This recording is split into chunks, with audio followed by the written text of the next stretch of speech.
नमस्कार, कार्यक्रम कल 24 मा यहाँलाई स्वागत छ। म राजीव खत्री। हवाई यात्राका लागि नेपाली आकाश जोखिमयुक्त छ भन्ने ठानिन्छ। युरोपको आकाशमा नेपाली जहाजले त उड्नै पाउँदैन। हवाई यात्रा सबैभन्दा बढी सुरक्षित हो। सुरक्षाको मामिलामा कुनै सम्झौता नगरी हवाई सेवा सञ्चालन गरिन्छ, तर सडकको हकमा त्यस्तो छैन। सुरक्षाको मामिलामा उठाउनै नहुने जोखिम उठाएर पनि सवारी चलाइँदा दुर्घटना बढिरहेको छ। बिहिबार बिहानै मात्रै पनि सङ्खुवा सभामा भएको बस दुर्घटनामा 14 जनाको ज्यान गइसकेको छ। सवारी दुर्घटनामा वर्षभर धेरैको ज्यान जान्छ। सामान्य लापरवाहीका कारण मानिसको अमूल्य जीवन सधैँका लागि समाप्त हुने गर्छ। दुर्घटना हुने कारणहरूमा चालकको लापरवाही, तीव्र गति, सवारी साधनको खराब अवस्था, सडकका खाल्डाखुल्डी आदि हुन्। सर्लाहीमा पर्ने पूर्व पश्चिम राजमार्ग खण्डको अवस्था दुर्घटना निम्त्याउने हदमा पुगेको छ। राजमार्ग मर्मतको काम आखिर किन हुन सकिरहेको छैन, यो विषय आज हाम्रो कार्यक्रमको प्राथमिकतामा परेको छ। नेपालमा रेलका नारा लाग्छ, मोनोरेलका सपना बाँडिन्छन्। गुणस्तरीय सार्वजनिक यातायात भनेर देखाउन लायक केही नभए पनि देशमा मेट्रो रेलको आश्वासन बाँडेर चुनाव जितिन्छ। भाषणमा यो सबै चलिरहेकै छ। तर नेपालकै केही विमानस्थलमा काठको टहरोमा टर्मिनल टावर खडा गरेर विमानस्थल सञ्चालन गरिएको छ भन्दा पत्यार नलाग्न सक्छ। तर मुगुको ताल्चा विमानस्थलमा तपाईँ हामी मध्ये धेरैले अनौठो मान्ने अवस्था विद्यमान छ। यो विषय पनि आज हाम्रो कार्यक्रमको अर्को प्राथमिकतामा परेको छ। नेपालका लाखौं युवा रोजगारीका लागि विदेशिएका छन्। स्वदेशमा देखिएका रोजगारीका अवसर उपयोग नै हुँदैनन्। विकासे कामले गति लिने हो भने धेरै युवा त्यस्ता क्षेत्रमा रोजगार हुन सक्छन्, तर विकासको कामको ठेक्का लिने, योजना ओगट्ने, वर्षौंसम्म पुरा नगर्ने स्थिति बढी छ। प्रभाव र पहुँच पुर्याउन सक्नेहरूले वर्षौंसम्म योजना ओगट्छन्। विशेष गरी राजनीतिमा पहुँच पुर्याउने, ठुला नेतालाई गाडी घर नै उपहार दिन सक्नेहरू त करोडका होइनन्, अरबका योजना हात पार्छन्। ठुला नेताको आशीर्वाद भएपछि नेपालमा कानुनले समेत छुँदैन भन्ने विश्वास गरिन्छ। यो व्यतिथिले नेपालको विकासको गति कछुवाको चालमा सरह भएको छ। यस्तै झल्को दिने एक घटना कैलालीमा भेटिएको छ, जुन हाम्रो कार्यक्रमको अर्को प्राथमिकतामा छ। यसको अलावा तपाईहरूको गुनासोलाई हामी कार्यक्रममा प्रत्यक्ष समेट्नेछौँ।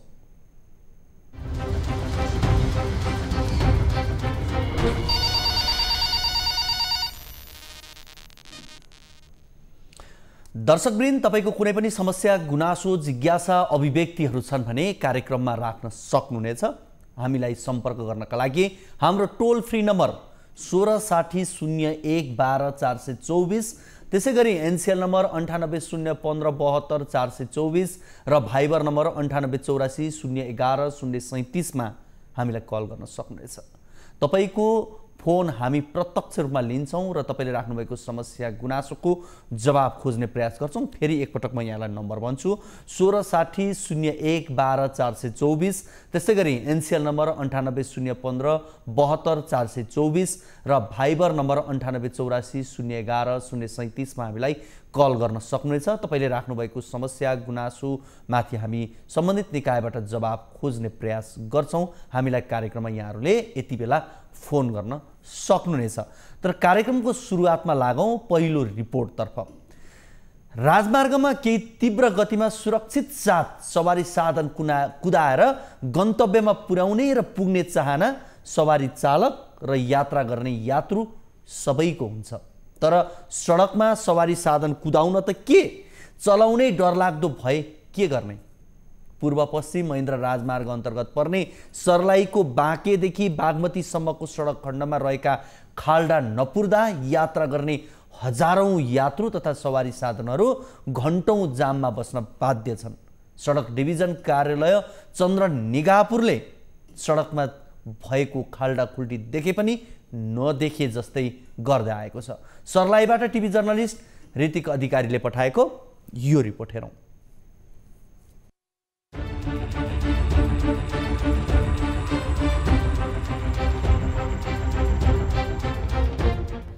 देशको लाइफलाइनमा रहेको महेन्द्र राजमार्ग धेरै ठाउँमा अनगिन्ती खाल्डाखुल्डीका कारण जीर्ण बनेको छ। विक्रम सम्वत 2028 सालमा बनेको पूर्व पश्चिम राजमार्गको कुल लम्बाइ 1024 किलोमिटर रहेको छ। त्यतिबेला 18 देखि 20 टन भार क्षमताको लागि बनाइएकोमा हालका दिनमा 40 देखि 50 टन सामान बोकेर हजारौं मालवाहक सवारी तथा यात्रु बोक्ने बस तथा साना गाडीहरू आवत जावत गर्ने गरेको छ। साँघुरो रहेको सडक र पुलहरू फराकिलो बनाइएको छैन। त्यति मात्र होइन, भएको पुल भत्किएर ठूला ठूला खाल्डो बन्दा समेत सडक विभाग मौन छ। समयमा मर्मत नहुँदा दैनिक घण्टौं जाममा बस्नु परेको सवारी चालकको गुनासो छ। खाल्डाखुल्डी हुँदा त धेरै समस्या अनि बाटो खत्तम छ, चारैतिर बनाउने सुरसार छैन, दिक्कत त दिक्कतै छ खाल्डाखुल्डीले धेरै। खाल्डाखुल्डी त्यसै गरी पुलमा भएका खाल्डाखुल्डीले चाहिँ यो यात्रा गर्न हामीलाई अत्यन्तै समस्या भएको छ र त्यो चाहिँ कुनै कुरूप सहर जस्तो, कुरूप एउटा स्थान जस्तो होइन, बाटै पहिला चाहिँ यहाँ पूर्वाधारै थिएन, बाटै थिएन भने जस्तो भएको छ। यो चाहिँ अत्यन्तै दुःख लाग्दो विषय। सर्लाहीको बाँके, फुलजोर, कालिन्जोर, चापिनी र बागमती नदी तथा आसपासमा रहेको पुल मर्मत सम्भारको अभावमा दिन प्रतिदिन जीर्ण अवस्थामा पुगेको छ। हिउँदको समयमा पनि सडकमा खाल्डाखुल्डीले गर्दा दुर्घटना हुने गरेको छ। सवारी साधन आवत जावतमा समेत समस्या सिर्जना हुने गरेको छ। खाल्डाका कारण सवारी दुर्घटना हुनुको साथै साना सवारी साधनलाई आवत जावतमा निकै समस्या हुने गरेको छ। करिब 30 किलोमिटर सडक खण्डमा चाहिँ सडकमा धेरै खाल्डाखुल्डीहरू परेका, सडकहरू बिग्रेका अवस्था छ। त्यसले गर्दाखेरि के हुन्छ भने सवारी साधनको एउटा नियमित एउटा जुन गति हुन्छ, एउटा चाहिँ स्वाभाविक गति हुन्छ, त्यसमा अवरोध आउने, त्यसले गर्दाखेरि जाम हुने अवस्थाहरू छन्। त्यसमाथि यो हाइवेमा रहेका पुलहरू साँघुरा छन्, जति साँघुरा पुलहरूमा पनि खाल्डाखुल्डी भइदिँदाखेरि चाहिँ ठुला सवारी साधनहरू एकतर्फी रूपमा चलाउनु पर्ने अवस्था छ। नेपाल सरकारले पूर्व पश्चिम राजमार्गलाई 4 लेनको फराकिलो सडक बनाउने भने पनि यस क्षेत्रमा आजसम्म कामको सुरुवात हुन सकेको छैन। यदि यस्तै अवस्था रहिरहे राजमार्गमा रहेका पुलको कारण ठूलो दुर्घटना हुन सक्ने सम्भावना छ। त्यसैले सम्बन्धित निकायको समयमै ध्यान जान जरुरी छ।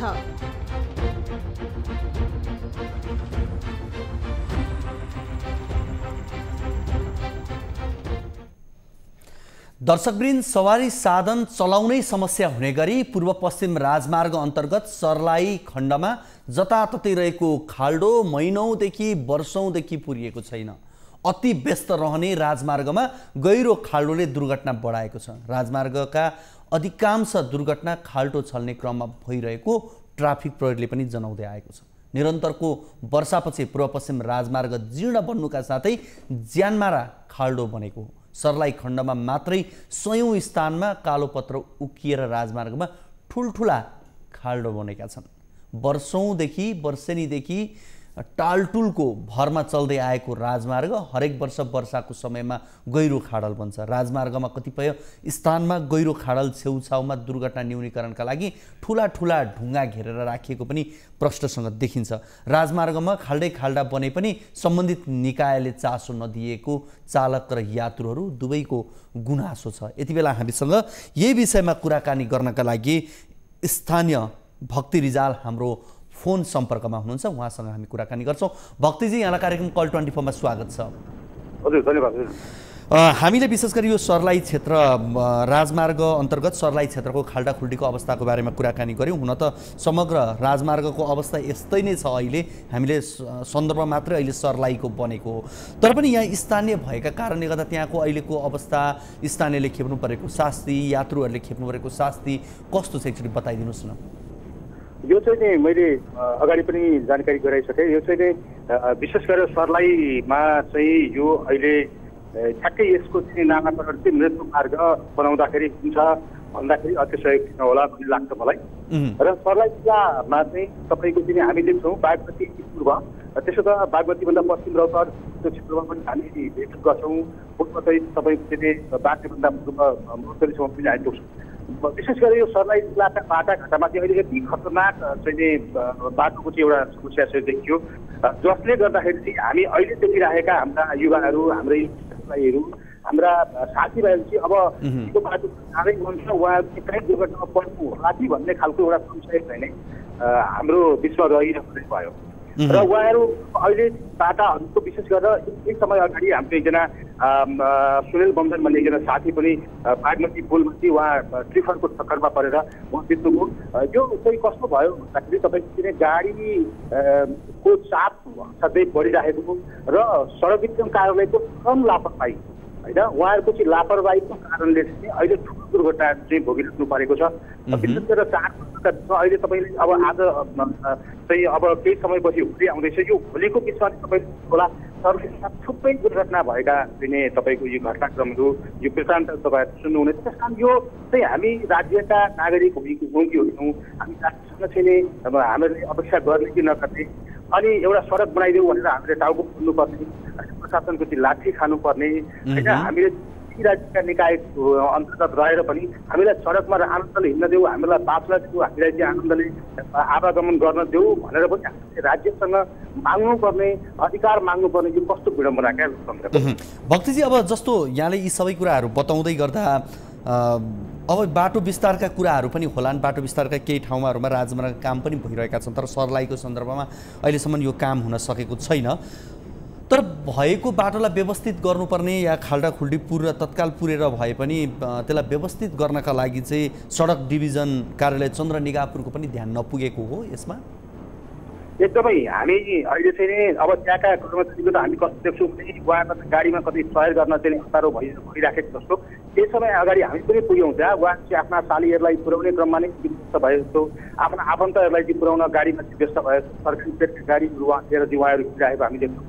र अर्को भनेको चाहिँ हामीले बारम्बार उहाँहरूलाई घटाउँदा पनि तपाईँको चाहिँ यो कति सानो दुर्भाग्य क्या तपाईँको यति ठुलो दुर्भाग्य छ। अहिले मैले केही समय अगाडि दसैँको ताका चाहिँ भीमार्जुन आचार्यज्यूले लेखेको स्ट्याटस हेरेको थिएँ। नेपालका प्रधानमन्त्री चाहिँ कमसेकम यो बाटो हुँदै टाङसम्म गइदिनु भएदेखि नेपालको अहिले चाहिँ कसरी पैदल गाडीको यात्राबाट हिँडिराख्नु भएको छ भनेर एउटा कान्तिपुरमा लेखिएको एउटा सानो स्ट्याटस पढेको थिएँ। यो गर्दाखेरि हामी अहिले चाहिँ तपाईँको ठ्याक्कै यो कस्तो दुर्भाग्य कति भयो भने हामी मधेस प्रदेशमा छौँ। यो लापरवाहीको एउटा नमुना पेस गर्नु भएको छ क्या तपाईँले यो सडक डिभिजन कार्यालय चाहिँ लापरवाहीको नमुना नि अब त्यसले उहाँहरू सुरक्षित हुने पनि एउटा फरक बाटो भयो। तर जनतालाई त अगत जनताले सामान्य जनताले मर्न जनतालाई चाहिँ यसले ठुलो क्षति पुर्याउने जुन खालको कामहरू भइराखेको छ यो चाहिँ भयङ्कर दुर्भाग्य। यो राज्य निर्लज्जपन राज्यको एउटा निकायको चाहिँ निर्लज्जपन हो भन्ने लाग्छ। त्यसमा चाहिँ उहाँहरूले अब यसबाट पन्छिने यसबाट चाहिँ हामी अब मुक्त भयौँ हामीलाई चाहिँ यसो खुवाउँदै गर्छन् बिना सुक्दै गर्छ हामीलाई जे समस्या हुँदैन जुन खालको चाहिँ एउटा आशयको गरेर उहाँहरू बस्नु भएको छ त्यसले ल्याउने परिणाम चाहिँ गम्भीर हुन सक्छ भन्ने हाम्रो उद्देश्य हो। हुन्छ भक्तिजी यो कुराकानीका लागि यहाँलाई धेरै धेरै धन्यवाद। यहाँले जानकारी गराइदिनु हो त्यहाँको विषयमा। हस् यहाँलाई धन्यवाद। हस् धन्यवाद। हामीसँग स्थानीय पत्रकार पनि हुनुहुन्छ उहाँ भक्ति रिजाल उहाँसँग हामीले कुराकानी गऱ्यौँ र विशेष गरी सर्लाही क्षेत्रको राजमार्गको अवस्थाको बारेमा र स्थानीयले भोगिरहेको समस्याको सन्दर्भमा रहेर उहाँले हामीलाई जानकारी गराउनु भयो। र हामी अब विशेष गरी सडक डिभिजन कार्यालय चन्द्रनिगाहपुर जसले यी खाल्डा खुल्डी पुर्ने जिम्मेवारी पाएको छ र सडकलाई व्यवस्थित बनाउने जिम्मेवारी पाएको छ त्यसका सम्बन्धित व्यक्ति अर्थात् प्रमुखसँगै हामी कुराकानी गर्ने प्रयासमा छौँ। उहाँसँग पनि हामी कुराकानी गर्छौँ र किन काम हुन सकेन भन्ने विषयमा उहाँसँग हामी कुराकानी गर्छौँ।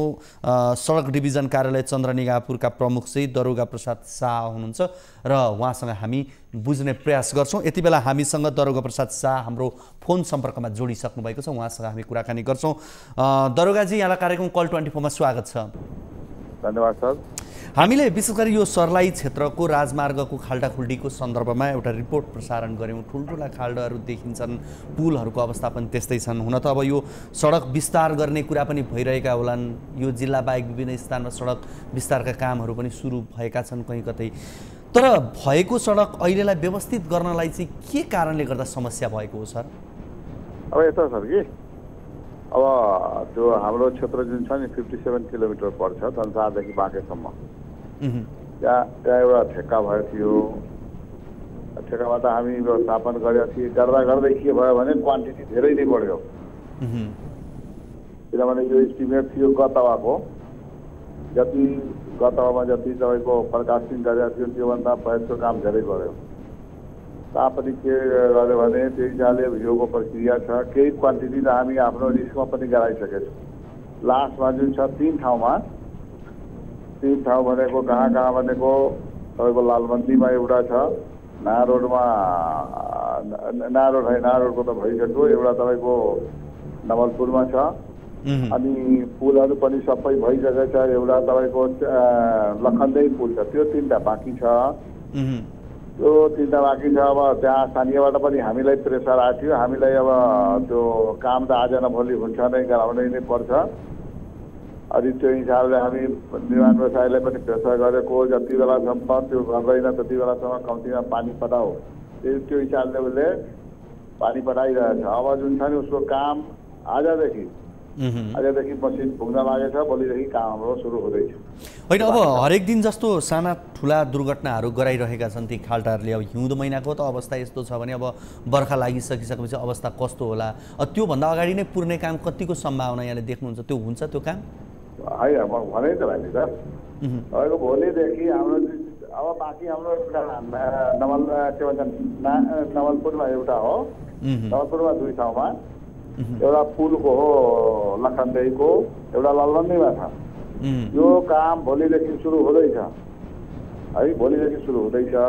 अनि दुर्घटनाको एउटा अझ कुरा पनि भन्न चाहन्छु कि त्यो दुर्घटना जुन छ नि, दुर्घटनाको मेन कारण रोडै हो भने होइन, रोड बाहेक पनि अरू कुरा हुन्छ। होइन, अरू अन्य कारण पनि हुन्छन्। मैले त अन्य कारणलाई चाहिँ मैले यहाँ जोड्न नखोजेको होइन कि मुख्य चाहिँ जोड्न यस्तो छ, दुर्घटनाको कुरो नजोडेर भए पनि के कारण छ, के कारणले भयो हुन्छ भने त्यो भन्नु पर्यो नि त। होइन, त्यो पनि एउटा कारण हो मात्रै मैले यहाँलाई भन्न खोजेको। खाल्डो पनि एउटा कारण त हो नि त। त्यो मध्ये एउटा खाल्डो पनि हो, सही हो, त्यही हो मैले भन्न खोजेको, त्यति मात्रै हो। यहाँ तपाईँको भनाइ सही छ, खाल्डोमा त एउटाको, तर पुरै रोडमा खाल्डो हुँदैन। खाल्डो पुल एउटा 2टा हुन्छ। मान्छेले माप्से गरेको बेलामा खाल्डो गरेपछि के हुन्छ भने त्यो उसको कार्यदेखि खाल्डो नै हुन्छ कि। अब यसरी यो खाल्डो पुर्नका लागि बेला बखत यसलाई व्यवस्थित गरौँ भन्नका लागिहरू यहाँहरूलाई चाहिँ प्राविधिक रूपमा त्यस्तो केही समस्या छ? होइन, अघि नै भने नि तपाईँ सुन्नु भएन राम्ररी। उसमा के थियो भने ठेक्कामा अलिकति क्वान्टिटी धेरै नै नपुग्थ्यो। तापनि हाम्रो जुन छ साधारण नियमको आधारमा जे जति हुनुपर्ने जति हामी गराइसकेको छु। अर्को कुरो बियोको प्रक्रियामा छ। अब हामी बियोको विस्तारले काठमाडौँ आएको छु, भोलिदेखि त्यो काम हाम्रो सुरु हुँदैछ। अब मैले अब ठिक छ, यहाँले भोलिबाटै काम सुरु गर्दै हुनुहुन्छ, चाँडो काम सुरु होस् र आम जनताले दुःख नपाउन्, यहाँलाई म त्यही भन्छु। र अर्को कुरा, जस्तो सडक विस्तारका कामहरू विभिन्न स्थानमा भइ पनि रहेका छन्, सर्लाहीको सन्दर्भमा चाहिँ के छ? हाइवेको क्षेत्रमा हाइवेको त विस्तारको कुरो गर्दाखेरि त्यो डिबिआर सर्वेको काम चल्दैछ। सर्वेको काम भएपछि अब तपाईँको उसको ठेकापट्टा व्यवस्थापन हुन्छ, अनि त्यसपछि विस्तारको काम हुन्छ। अहिले त सर्लाही क्षेत्रमा, हाम्रो क्षेत्रमा त्यस्तो विस्तारको काम हुने पोसिबिलिटी 1 सालभित्र छैन। कम्तीमा 1 साल वा 2 साल पनि लाग्न सक्छ, मिनिमम 1-2 वर्ष भनेको। हस्, यहाँलाई धेरै धेरै धन्यवाद। तपाईँको आवाज हामीलाई अलिकति बुझ्न केही समस्या पनि भएको छ, तर पनि यहाँले कुराकानी गरिदिनु भयो, जानकारी गराइदिनु भयो, यहाँलाई धेरै धेरै धन्यवाद। हामीसँग हुनुहुन्थ्यो सडक डिभिजन कार्यालय चन्द्रनिगापुरका प्रमुख दरोगा प्रसाद शाह हुनुहुन्थ्यो। र हामीले सर्लाही क्षेत्रमा जुन किसिमको ज्यानमारा खाल्डो रहेको छन्, ज्यानमारा खाल्डो नै हामीले भनिरहेका छौँ, किनभने त्यो खाल्डोले बढी मात्रामा दुर्घटना पनि गराइरहेको छ। हुन त खाल्डोकै कारणले मात्रै दुर्घटना हुन्छ भन्ने कुरा चाहिँ हामीले यहाँ भन्न खोजेका होइनौँ, तर के हो भने एउटा महत्त्वपूर्ण कारण चाहिँ यो पनि बन्दै गएको छ जुन सर्लाही क्षेत्रमा। र यसलाई बेलैमा पुर्नका लागि, पुरेर यात्रामा सहज बनाउनका लागि जुन किसिमले सडक डिभिजन कार्यालयले काम गर्नुपर्थ्यो, त्यसमा के कति कारणले कमी कमजोरी रह्यो भन्ने सन्दर्भमा रहेर हामीले कुराकानी गर्ने प्रयास गऱ्यौँ।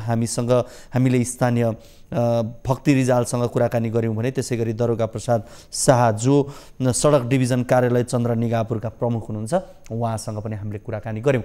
र राजमार्गको सन्दर्भमा कुराकानी गर्ने हो भने महेन्द्र राजमार्गका अन्य स्थानहरूको अवस्था पनि करिब करिब उस्तै छ। हामीले यो सर्लाहीको एउटा प्रतिनिधि समस्या मात्रै यहाँ राखेका हौँ र सयौँका सङ्ख्यामा त्यहाँबाट गाडीहरू, ठुल्ठुला गाडीहरू गुड्छन् र विगतमा त्यो सडक निर्माणमा जति तौलका गाडीहरू गुड्ने भनेर बनाइएका थिए, तीभन्दा कयौँ गुणा बढी तौलका गाडीहरू अहिले त्यस क्षेत्रबाट गुड्छन्, जसले गर्दा ती सडकहरूले धन्न थिएका छन् र त्यसले पारेका खाल्डाखुल्टीका कारण कयौँ दुर्घटनाका समाचारहरू बन्दै आएका छन्, दुर्घटना हुँदै आएको छन्। यसतर्फ बेलैमा सचेत हुन सम्बन्धित निकाय जरुरी छ। हामीले यति मात्रै भन्न खोजेका हौँ। अब लागौँ अर्को रिपोर्टतर्फ।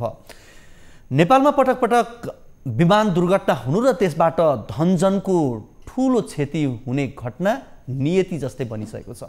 हरेक पटक हुने दुर्घटनालाई प्राविधिक वा प्राकृतिक भौगोलिक कारण मान्दै आइएको छ। तर मुलुकको विकट जिल्ला मुगु विमानस्थलमा भने सुरक्षा संयन्त्रको फितलो हुँदा दुर्घटनाको जोखिम बढेको छ। जिल्लामा रहेको एकमात्र हवाई सेवा रहेको ताल्जा विमानस्थलमा पूर्वाधार नहुँदा उच्च असुरक्षाको जोखिम रहेको छ। मुगुबाट टिभी जर्नलिस्ट दानबहादुर बुढाले पठाएको यो रिपोर्ट हेरौँ।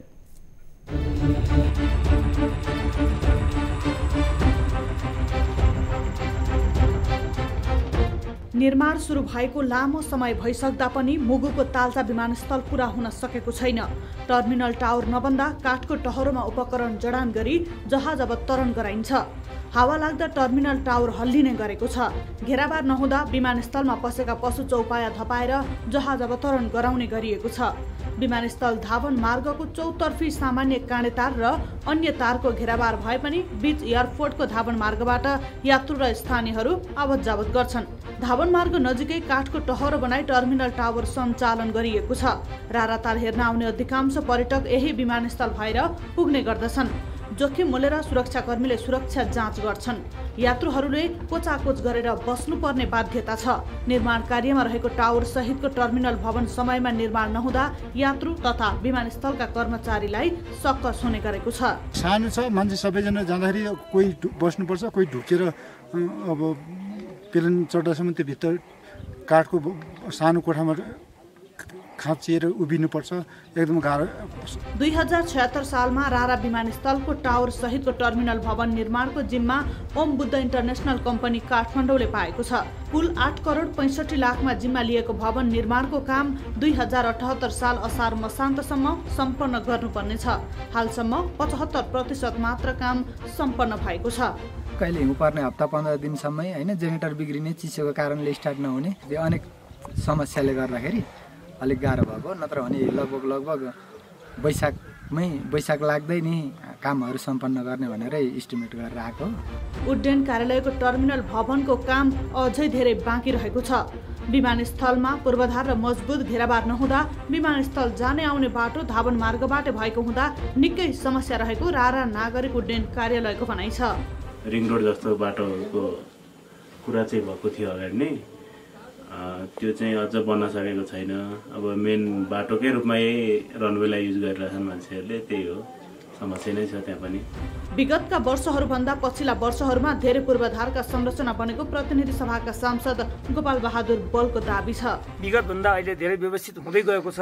अब घेरबार छ, यहाँ भवन बन्दैछ, टावर भवन पनि बन्दैछ, प्रहरीको चाहिँ सुरक्षा पनि बन्दैछ र यो अनि त्यसपछि चाहिँ गेटहरूमा केही स्थानीय जनताका विवादका कारणले आधिकारिक गेट कहाँ हो त भनेर केही स्थानीय जनताको विवादका कारणले गेटको चाहिँ कायम हुन सकेको अवस्था छैन। ताल्चा विमानस्थलको स्तर उन्नति र पूर्वाधार निर्माणको लागि सबैले बेलैमा चासो र पहल गर्न जरुरी छ।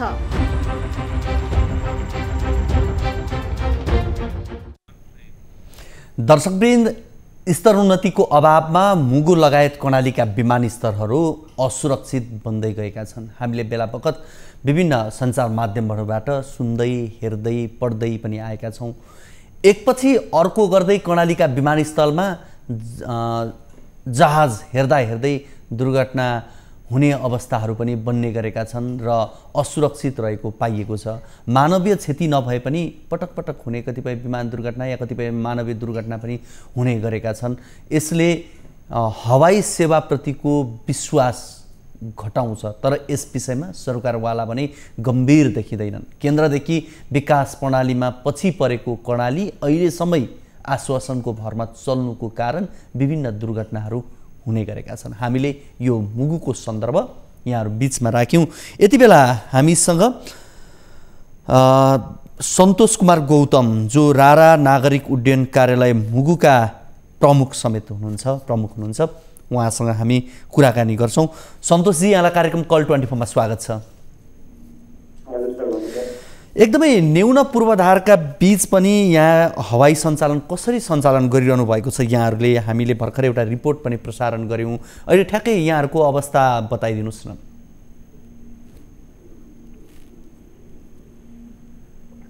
अब हाम्रो यहाँनिर चाहिँ अब नयाँ त्यो भइसकेपछि त्यसको पूर्वाधार राम्रै हुन्छ। हजुर सन्तोषजी। हजुर त्यस्तै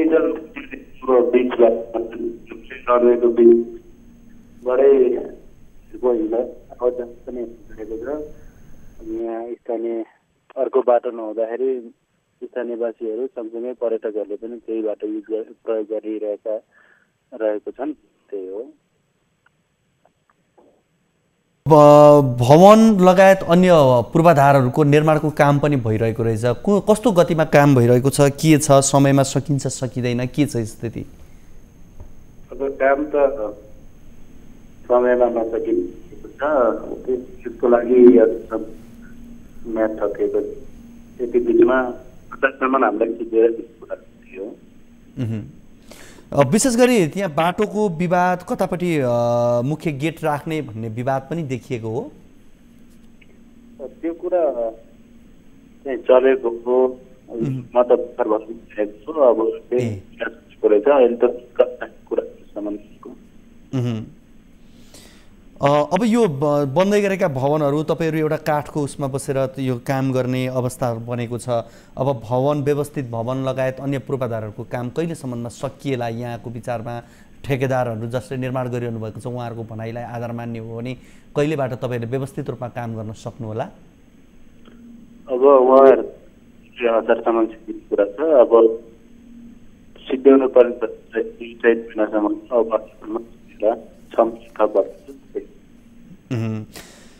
हस्, यो कुराकानीका लागि यहाँलाई धेरै धेरै धन्यवाद। हामीसँग रारा नागरिक उड्डयन कार्यालय मुगुका प्रमुख सन्तोष कुमार गौतम हुनुहुन्थ्यो। उहाँसँग हामीले कुराकानी गर्ने प्रयास गऱ्यौँ। अलिकति उहाँको आवाज बुझ्नलाई हामीलाई थोरै समस्या भइरहेको थियो। हुन त अहिले काम त्यहाँ भइ पनि रहेको छ। भौतिक पूर्वाधारका कामहरू, निर्माणका कामहरू भइरहेका छन् र काम सक्ने समय अवधि अझै पनि बाँकी छ। चैतसम्म काम गर्ने अवस्था छ। तर यति हुँदै गर्दा पनि करिब 75% काम सकिएको र 25% काम अझै बाँकी रहेको भन्ने कुरा छ। लामो समयदेखि यो विमानस्थलको स्तरोन्नतिको प्रयास भए पनि जति मात्रामा हुनुपर्थ्यो त्यो भने हुन सकेको छैन। यति बेला यस विमानस्थलको भौतिक संरचना निर्माण गर्दै आउनुभएका निर्माण व्यवसायी दिपेश तामाङ यति बेला हाम्रो फोन सम्पर्कमा हुनुहुन्छ। उहाँसँग पनि हामी कुराकानी गर्छौँ। दिपेशजी, यहाँलाई कार्यक्रम कल 24 मा स्वागत छ। अब यहाँहरूले यो रारा विमानस्थलको कामको जिम्मेवारी लिनुभएको छ। विशेष गरी भवनको पूर्वाधारको कामहरू यहाँले गरिरहनु भएको छ। अहिले काम कुन तवरबाट काम भइरहेको छ? कति प्रतिशत काम सक्नुभयो? कहिलेसम्ममा यहाँहरूले काम सक्नुहुन्छ होला? अनि यो अहिलेको जुन त्यहाँ विमानस्थलमा असहजता छ त्यो सहज रूपमा त्यहाँ यात्रुहरूले सहज तरिकाले बस्न पाउने, यात्रा गर्न सक्ने अवस्था रहला? यो एकदमै कोभिडले पनि अलिकति असर पर्यो हामीलाई। हजुर, कोभिडले पनि, त्यसपछि यो अलिकति उसले पनि अब हामी लगभग यो 3 महिनामा फिनिसिङ हुन्छ। अब अहिले 75% स्ट्रक्चर भइसक्यो। हजुर, अब 3 महिनामा फिनिसिङ हुन्छ। भनेको यहाँहरूले सक्नुपर्ने चाहिँ चैतसम्ममा सकिसक्नुपर्ने थियो है? चैत होइन, वैशाखसम्म होला। वैशाखसम्म भनेको समयमै सकिन्छ या अलिक पछि पुग्ला? यो सकिन्छ अब। भनेपछि टोटल मेटल पुगिसक्यो, स्ट्रक्चरको सबै भइसक्यो। अब हामी यो 2 हप्ताभित्र छानाको काम सिकिन्छ। प्रिफेयर मेटलहरू हाम्रो सबै भइसक्यो। मौसमले साथ दियो भने त्यो बिचमा हिउँको अवस्था आयो भने हामी फिनिसिङ हुन्छ। अब भनेको अब जुन त्यहाँ समस्या अहिलेसम्म देखिएको छ विमानस्थलमा यात्रुहरूले भोग्नु परेको छ त्यो समस्या अब चाँडै नै हल हुन्छ त्यसो भए है? त्यो टावरको कारणले भने अरू स्ट्रक्चर अरू रोडको पनि काम भइरहेछ नि। त्यो टावरको कारणले तपाईँको यात्रु र त्यो विमानस्थलमा आउने मान्छेले आवाज आउँछ, त्यो टावरको कामले डिस्टर्ब भएको छैन। जुन त्यो बाहेक पनि अरू रिटेनिङ वाल अरू जुन बाटोमा 2-3 साथीभाइको कम्पनीबाट काम भइरहेछ, त्यो जुन पिच गर्ने धावन मार्गमा जुन अरू काम भइरहेछ त्यो अर्को काम पनि हो, हाम्रो त्यो टावरको मात्र हो। तपाईँले अहिले जुन यात्रुहरूले जुन असुविधा भयो भन्नुभयो नि, त्यो रोडको कन्स्ट्रक्सनले हो, त्यो टावरले होइन। ए भनेको त्यो सडकको कारणले चाहिँ गर्दा हो? त्यहाँ 2-3 कम्पनीको काम भइरहेछ नि त, हाम्रो त माथि टावरको मात्र हो होइन। त्यो जुन तल रोडको त्यो कम्पाउन्ड भ्रमण मार्गहरू जुन काम 3-4वटा कम्पनीहरूको अरूको पनि काम भइरहेको छ। जस्तो निर्माणका कामहरू त्यहाँ अहिले कसरी गर्नु भइरहेछ भन्नाले यहाँले बाँडेर धेरै तवरबाट काम भइरहेको अहिले त्यहाँ? अहिले 5-6वटा प्याकेजमा काम भइरहेको छ त्यहाँ। 5-6वटा प्याकेजमा काम गरिरहनु भएको छ र सबै प्याकेजको काम अबको 3 महिनाभित्र भनौँ अझ वैशाखसम्ममै हाल्न सक्नुहुन्छ? सकिँदैन होइन, अरू साथीहरूको कुन टेस्टसम्म छ कसरी भइरहेको छ त्यो होइन। हजुर, जुन हाम्रो टावरको काम चाहिँ तपाईँको यो हामी 3 महिनामा फिनिसिङ हुन्छ हाम्रो टावरको चाहिँ। मेरो टावर हो, अरू रोडको पिचको, अरू रोडको बााउन्ड्री वालहरू, त्यसपछि ग्राभेलको काम, धावन मार्गको अपोजिट साइडको कामहरू चाहिँ अरू 5-6वटा साथीहरूको काम हो। त्यो अफिस त्यही हो, त्यो उहाँले विभिन्न प्याकेजमा निकाल्नु भएको छ। हस् यहाँलाई धेरै धेरै धन्यवाद यो कुराकानीका लागि। हामीसँग निर्माण व्यवसायी दिपेश तामाङ हुनुहुन्थ्यो जसले मुगुको यो रारा विमानस्थलको काम गरिरहनु भएको छ उहाँहरूले र विभिन्न चरणमा यहाँ काम भएका छन्।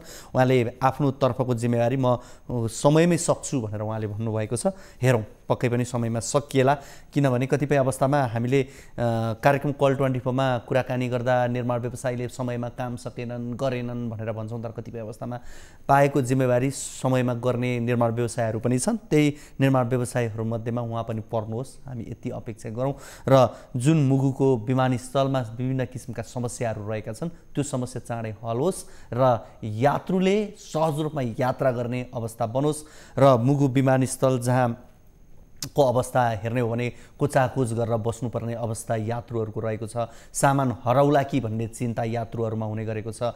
यो पर्यटकीय गन्तव्य भएको ठाउँ भएका कारणले पनि यात्रुहरूको सङ्ख्या अलिक बढी नै मात्रामा यहाँहरू हुन्छ, यात्रा गर्न चाहन्छन् र मानसरोवर को यात्रा गर्न जाने भारतीय नागरिकहरू पनि यो बाटो भएर जाने गरेको कतिपय अवस्थामा रहेको छ र त्यस कारणले गर्दा पनि यसलाई एउटा महत्त्वपूर्ण गन्तव्यको रूपमा लिएको छ। त्यसैले यस क्षेत्रमा यात्रा गर्दा हवाई यात्रा सुरक्षित तर्फले हुन सकोस् भन्ने हाम्रो कुरा हो र हामीले यही आशयले पनि यो रिपोर्ट यहाँहरू बीच प्रसारण गरेका हौँ। कार्यक्रम कल 24मा हामी तपाईँका समस्या गुनासोमाथि केन्द्रित रहेर कुराकानी गर्छौँ। यसमा हामी कुनै ठुला राजनैतिक विषयवस्तुमा रहेर कुराकानी गर्दैनौँ। आम नागरिकका सामान्य दैनिकीमा परेका प्रभावहरूका सन्दर्भमा रहेर कुराकानी गर्छौँ। तपाईँको पनि कुनै व्यक्तिगत सामाजिक समस्याहरू छन् भने हामीलाई फोन गर्न सक्नुहुनेछ। तपाईँले राख्नुभएको समस्या गुनासोमाथि केन्द्रित रहेर हामी जवाब खोज्ने प्रयास गर्छौँ। यति बेला हामीसँग कोही दर्शक हाम्रो फोन सम्पर्कमा जोडिनु भएको छ, उहाँसँग कुराकानी गरौँ। हजुर नमस्ते। नमस्ते हजुर, कहाँबाट को बोल्दै हुनुहुन्छ? लालबन्दी नगरपालिका वार्ड नम्बर 2 डिटोलबाट पुनर्वास डिटोलबाट लव कुमार पासवान। नाम के भन्नुभयो यहाँले आफ्नो? लव कुमार पासवान। लक्ष्मण लव कुमार पासवान। पासवानजी, यहाँको समस्या जिज्ञासा के होला? हाम्रो यो भाइको समस्या यो जुन गभर्मेन्ट स्कुलमा जुन छ नि त्यसमा पनि वार्षिक शुल्क लिइरहेको छ हरेक महिनाको। हाम्रो राकेश पासवानलाई जति दलित समुदायको विद्यार्थीहरूलाई पनि लिइरहेको छ। कि यो सामुदायिक विद्यालयमा भन्नुभयो? हजुर। ए सामुदायिक विद्यालयमा अहिले तपाईँको को पढ्नुहुन्छ त्यहाँ? को? यो मेरो भाइ हो राकेश पासवान। मैले पटक पटक प्रिन्सिपललाई पनि फोन गरेर भन्नुभयो। तपाईँको त्यो सामुदायिक विद्यालयको नाम चाहिँ के हो?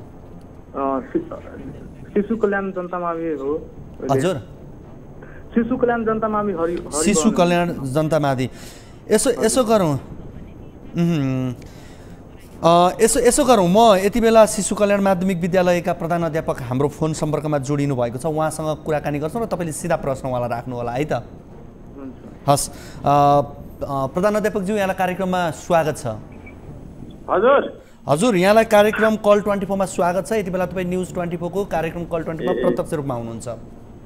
हजुर हजुर हजुर तपाईको विद्यालयका एकजना अभिभावक हाम्रो फोन सम्पर्कमा हुनुहुन्छ उहाँको केही समस्या छ तपाईले सुनिदिनु होला अनि जवाफ दिनु होला है त ए हुन्छ हुन्छ म आज अहिले बाहिर छु हुन्छ हैन तपाईले छोटोमा तपाईसँग हामी लामो कुराकानी गर्दैनौ छोटोमा सुनेर जवाफ दिनु होला हुन्छ पासवानजी राख्नुस् त प्रश्न सरलाई सर उहाँलाई हाम्रो समस्या के हो भने जब संविधानको धारा 40 मा जुन सरकारी स्कुलमा निशुल्क पढाइ छ मास्टर डिग्रीसम्म दलित परिवारको जति दलित विद्यार्थी समुदायको हुन्छ त्यसमा तर पनि यो स्कुलले पैसा लिइरहेको छ यो कानुन विपरीत हो हामीहरूलाई जसरी भएपछि यो निशुल्क पैसा हुनुपर्छ यदि छैन भने यो संविधान हामीलाई कुनै कामको छैन सर यहाँले सुन्नुभयो ए सर हजुर अब उहाँले जुन कुरा गर्नुभएको छ मैले पनि लगभग यो संविधानको कुरो गरेँ बमोजिम भने रहेछ हामीलाई पनि अब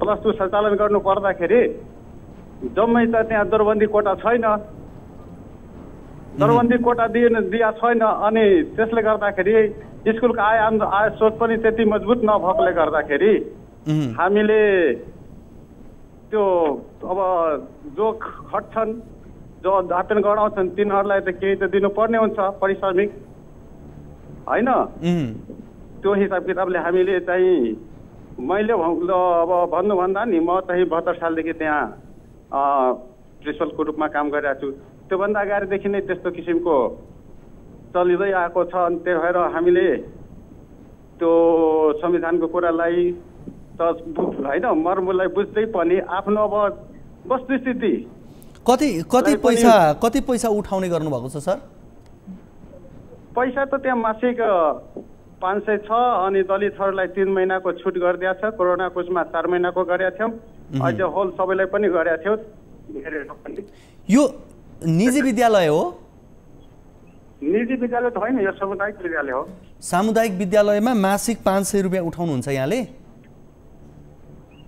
त्यो त स्योर उठाउँछौँ हामी +2 मा हो यो +2 तिर ए अनि अब जस्तो तपाईहरुको बाध्यता होला बाध्यता छ भन्ने बित्तिकै अब संविधानले कानुनले दिएको उहाँहरुको अधिकार भित्र उहाँहरुले पाउने सुविधा त कम्तिमा पाउने होला नि त उहाँको कुरा नि त्यही हो अब सुविधा जस्तो कि उहाँहरुले जस्तै हामीलाई हैन दलितलाई के सुविधा अनि समितितिर मार्फत गएर उहाँहरुलाई त दिनु पर्यो अनि समितिलाई त पुरा छुटै गरिदिनुस् भन्दा पनि अब मेरो कार्यकालमा त्यो भन्दा अगाडि त तिर्दै आएको छ नि त अनि यता आएर 3 वर्षदेखि 3 महिनासम्मको छुट गरिदिएको छ अहिले विद्यालयमा विशेष गरी +2 लेभलमा कति विद्यार्थीहरू अध्ययनरत छन् अब +2 मा यसपालि 11 मा 60 जना छन् अनि त्यो 12 मा 47 जना छ 46 जना 47 जना हुनुहुन्छ अनि त्यसमध्ये दलित विद्यार्थीहरू कति छन् दलित लगभग त्यहाँ तब जनजाति आदिवासी त्यो थारू र दलितै होला त्यहाँ अब त्यो के भन्छ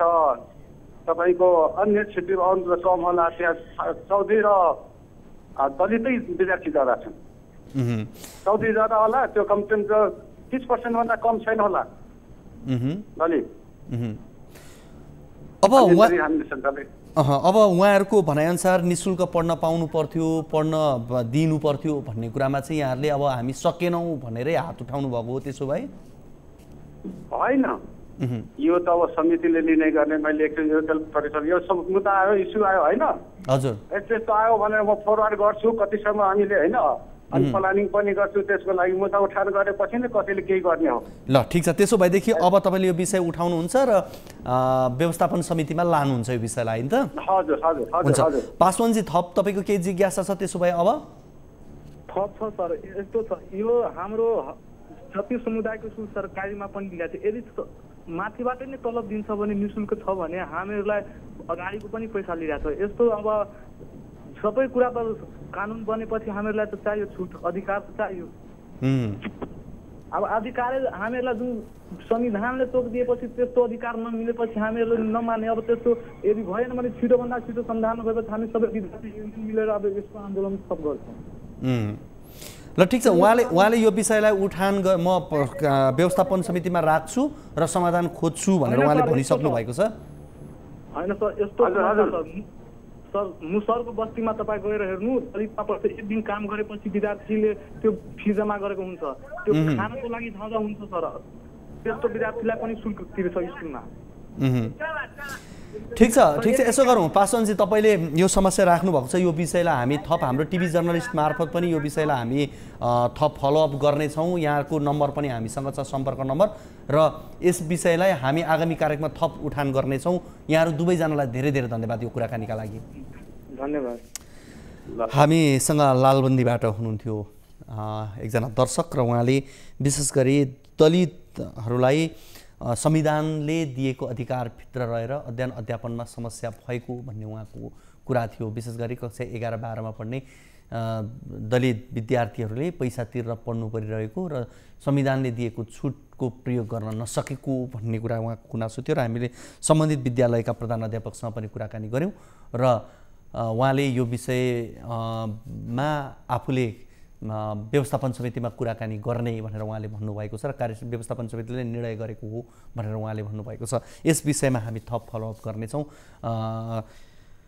कार्यक्रममा यति बेला भने लागौँ अर्को रिपोर्टतर्फ देशका विभिन्न क्षेत्रमा रहेका ठेकेदार कम्पनीहरूको बदमासीका कारण आम नागरिकले निकै दुःख पाउने गरेका छन् विभिन्न योजनाहरू निर्माणको लागि भन्दै विभिन्न सरकारी कार्यालयहरूसँग ठेक्का सम्झौता गरी करोडौं पेस्की रकम लिएर ठेकेदारहरू सम्पर्कविहीन नै हुने गरेका छन् जसका कारण समयमा निर्माण कार्य सम्पन्न नहुँदा आम नागरिकले निकै हैरानी खेप्नुपर्ने बाध्यता रहेको छ यस्तै भएका छन् कैलालीका दर्जनौं योजनाहरू टिभी जर्नलिस्ट सुशील ढुङ्गाना र अर्जुन बोहराले पठाएको यो रिपोर्ट हेरौँ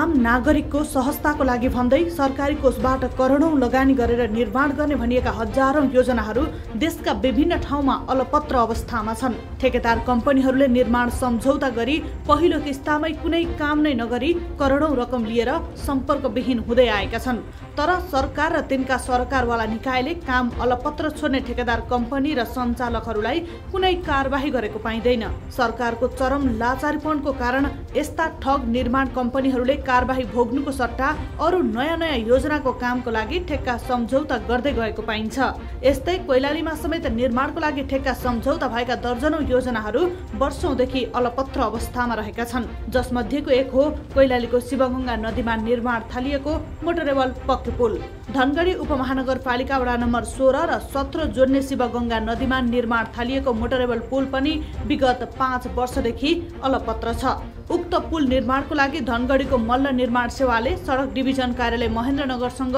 5 वर्ष पहिला रु 14 करोड 26 लाखमा ठेक्का सम्झौता गरेको थियो तर 3 करोड बढी रकम पेस्की लिएर मल्ल निर्माण सेवा धनगढीका सञ्चालक चन्द्रशेखर मल्ल सम्पर्कविहीन भएको कारण अहिलेसम्म पनि उक्त पुलको निर्माण कार्य सुरु हुन सकेको छैन उक्त मोटरेबल पुलमा 2 वर्ष पहिले नै गाडी गुड्न थाल्नुपर्ने थियो तर विडम्बना निर्माण कम्पनीको ठगी र सरकारको उदासीनताका कारण अहिलेसम्म पनि कुनै काम हुन सकेको छैन पिल्लरहरू रात भोलि त केही देखिन्न पोर्साल पनि खाल्टो खन्यो खाल्टो खनेर अनि पुर्यो कहिले यता खाल्टो खन्छ कहिले उता खाल्टो खन्छ हामीलाई त एकदम अप्ठ्यारो छ हिँड्ने बाटो छैन बारी आयो भने वारी जाउँ कि वारी गर्ने ठाउँ छैन स्थानीयहरूले दैनिक कामकाजको लागि वारी पार गरिरहनु पर्ने भए तापनि नदीमा पुल नहुँदा 2 घण्टा लामो बाटो भएर यात्रा गर्नुपर्ने बाध्यता छ निर्माण कम्पनीले 3 करोड बढी पेस्की लिएर हालिएका 2 वटा पिल्लरमा फलामे रड मात्रै बाँकी छन् यो हेर्नुहोस्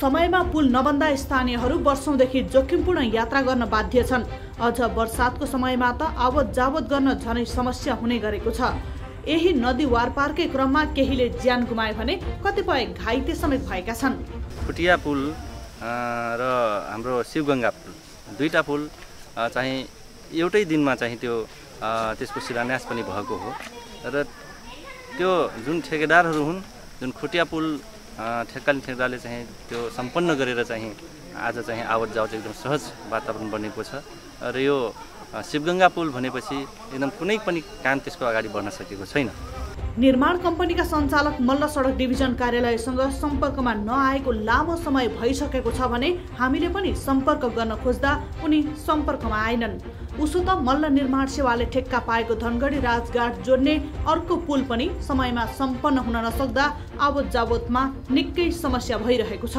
झन्डै 7 वर्षअघि निर्माण थालिएको यो पुल पनि पूर्ण रूपले सञ्चालनमा आउन सकेको छैन।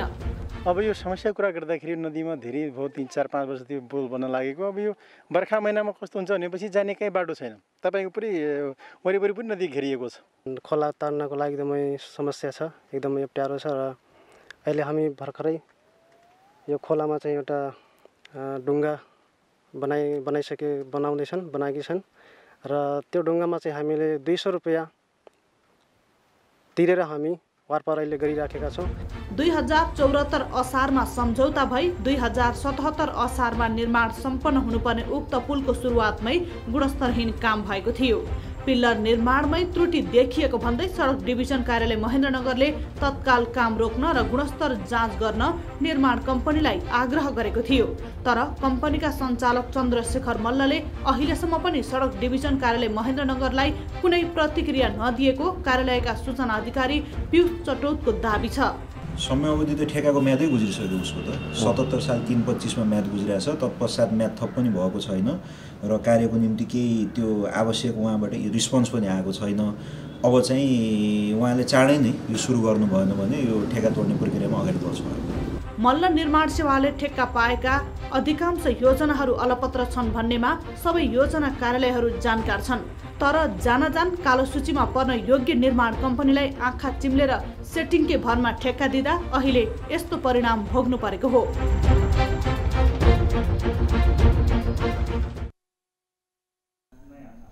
दर्शकवृन्द, हामीले यो धनगढी उपमहानगरपालिका वडा नम्बर 16 र 17 जोड्ने शिवगङ्गा नदीमा निर्माण थालिएको मोटरेबल पुल 5 वर्षदेखि अलपत्र रहेको प्रसङ्ग यो रिपोर्ट यहाँहरू बीचमा राख्यौँ।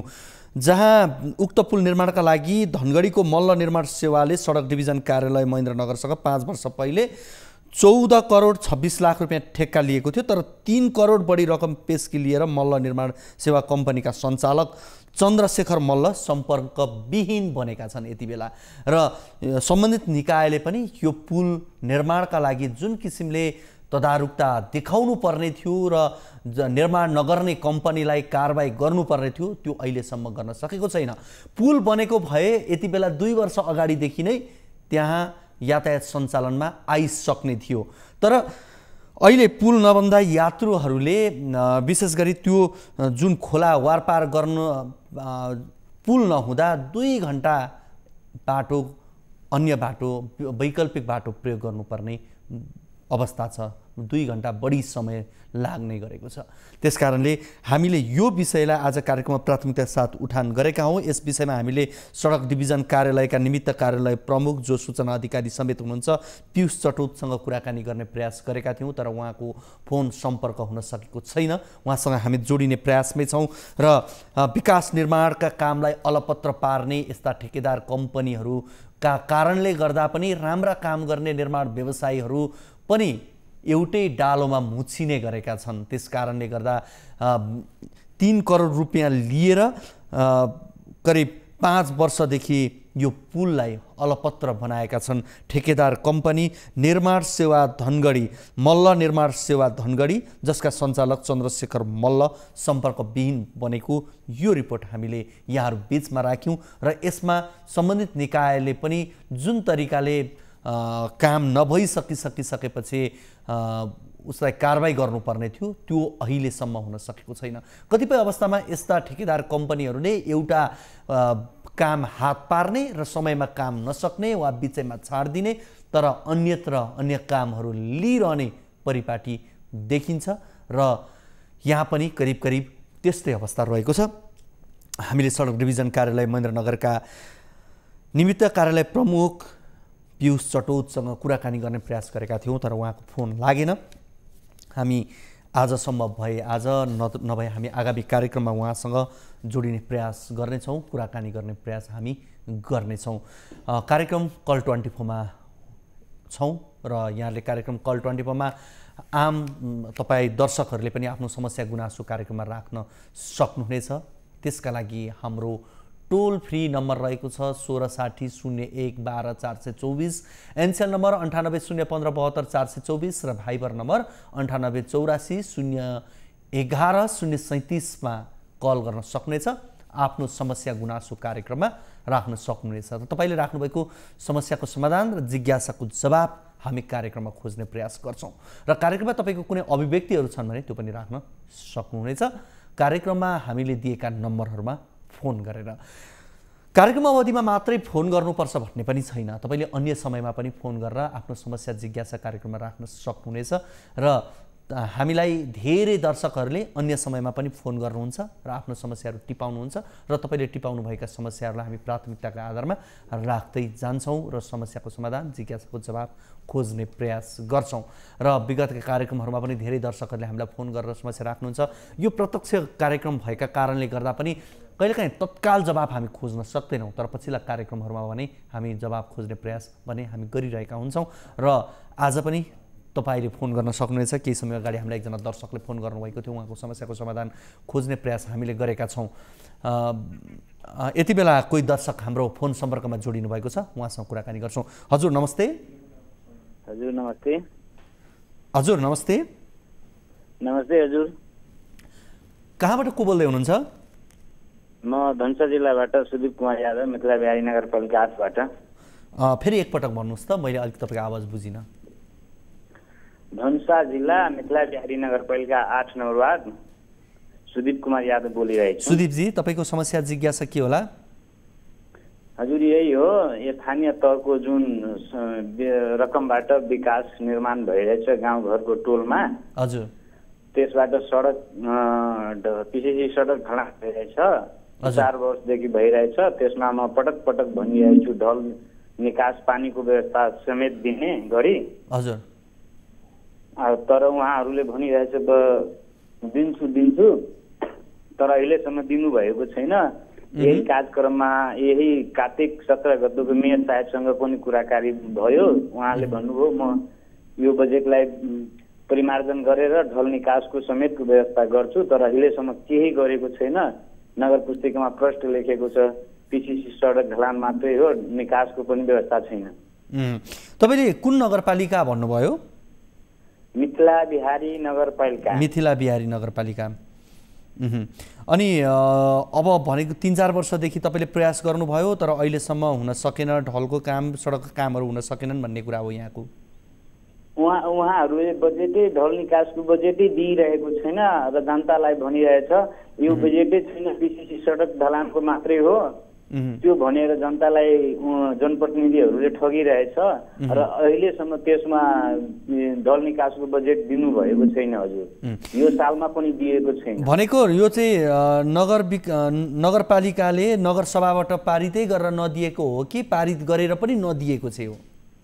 म भन्दा पनि उहाँहरूले बजेटै दिइरहेको छैन ढल निकासको लागि। भनेको उहाँहरूले प्रक्रिया नै अगाडि बढाइदिनु भएन भन्ने कुरा हो यहाँको। हो, अहिले मेयर साहेबले यही कार्यक्रममा कल 24 मा कार्तिक 17 गतेको भन्नुभयो कि म यो परिमार्जन गर्छु भन्दा पनि अहिलेसम्म केही गरेको छैन उहाँ। अनि यो गएको उहाँहरूको नगर समितिको बैठकहरुमा पनि यो भन्दा अगाडि उहाँहरूले बजेट विनियोजन गर्दा पनि त्यो चाहिँ यहाँले भन्नुभएको मुद्दा चाहिँ प्रवेश भएन। त्यसो भए प्रवेश गर्दैन, हामीहरू त त्यहाँ बस्दैन, उहाँहरूले मात्रै बस्छ।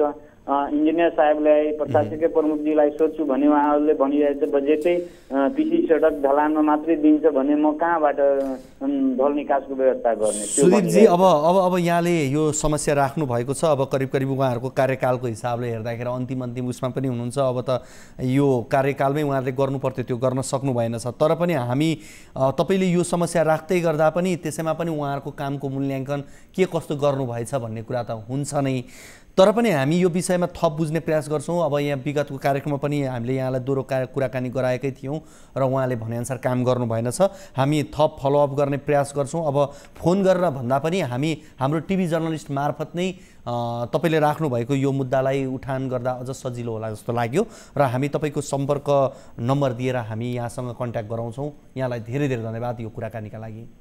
हजुर, एउटा कुरा भन्न चाहन्छु। हजुर। हजुर यो जुन स्थानीय तहको बजेट छ त्यो त वडा अध्यक्षलाई मैले यो योजना सङ्कलन गर्दा दिनमा भने सोधेँ कि हजुर नेपाल सरकारको तर्फबाट तपाईँहरूलाई केही निर्देशन भएको छ कि छैन, कुन कुन शीर्षकमा बजेट विनियोजन गर्नुको लागि। उहाँले भन्नुभयो चार शीर्षकमा बजेट विनियोजन गर्नुपर्छ, त्यो भने। तर उहाँहरूले एकलौटी भौतिक निर्माणमा मात्रै सडक के अरे रकम विनियोजन गरिरहेछ। मैले भने यो स्वास्थ्य चौकीमा 42 किसिमको दबाई उपलब्ध नेपाल सरकारले मापदण्ड बनाएको छ, त्यो पनि उपलब्ध भइरहेको छैन। त्यसको एउटा नागरिक वडापत्र पनि टाङ्नु, त्यो पनि टाङ्गिरहेको छैन। यो सबै कुरामा हजुरको पहल होस्, यो मात्रै चाहिरहेछ। हस्, यहाँले ध्यान आकर्षण गराउनु भएको छ। हामी यस विषयमा थप बुझ्ने प्रयास गर्छौँ। यहाँलाई धेरै धेरै धन्यवाद यो कुराकानीका लागि। हजुरलाई पनि धन्यवाद। हामीसँग धनुषा मिथिला बिहारी नगरपालिकाबाट सुदीप यादव हुनुहुन्थ्यो। आजको कार्यक्रमको निर्धारित समय सकिसकेको छ। हामी भोलिका कार्यक्रमहरूमा अन्य विषयहरू लिएर आउने नै छौँ। तबसम्मका लागि बिदा दिनुहोस्। हवस् त, नमस्ते।